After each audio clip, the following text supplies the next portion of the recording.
In this clip, we're going to talk about the proper service procedure in order to remove and replace a broken CV joint, also known as a drive shaft, on a front-wheel drive vehicle.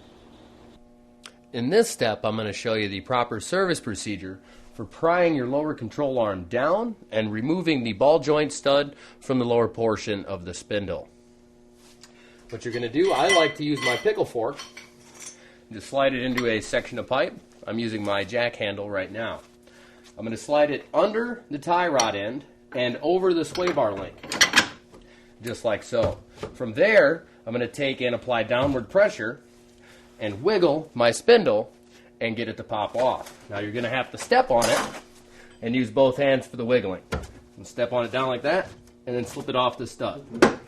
Once you have it off the stud, you can take and remove your pickle fork and pipe, and as you can see, the ball joint stud has come out of the lower portion of the spindle. This is the proper way to pry down on your control arm to release the tension and remove the stud from the spindle.